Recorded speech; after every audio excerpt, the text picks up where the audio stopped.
Hi guys, Miss Your Heart here. So this is part 2 to the video of titrations of strong and strong acids and bases.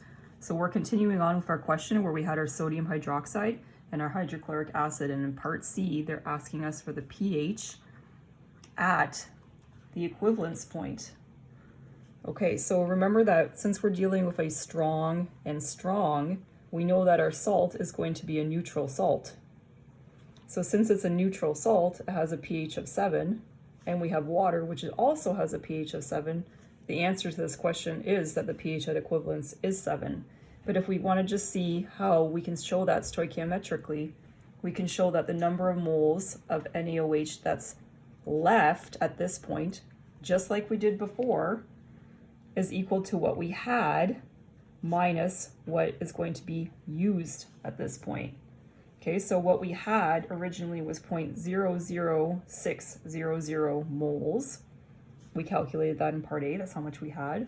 And what's getting used by reacting with all of the acid that's being added at this point is 0.00600 moles as well. So we have no moles left over. And since we have no moles of our NaOH, that's why we have a neutral solution. So this here was calculated by the information that we were given of the acid in the first place. So they told us that it is a 0.200 mole per liter HCl solution. And we know that we're going to add 30 milliliters of it to get to the equivalence point.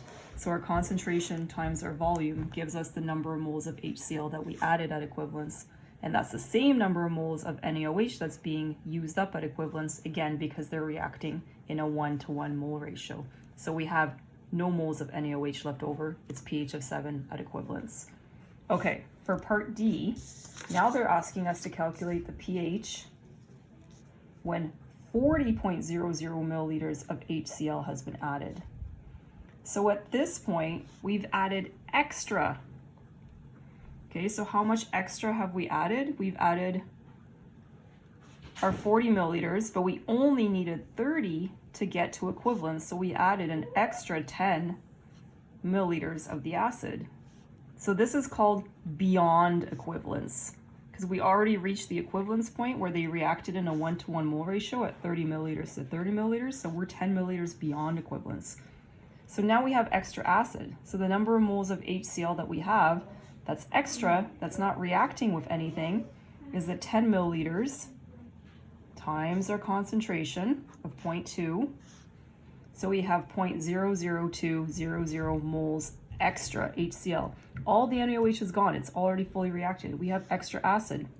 Our concentration of our HCl is our number of moles over our total volume. Well, what's our total volume now?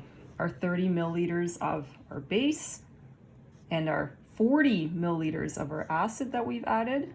So that's 70 milliliters total. So that gives us a concentration of 0.0286 molar.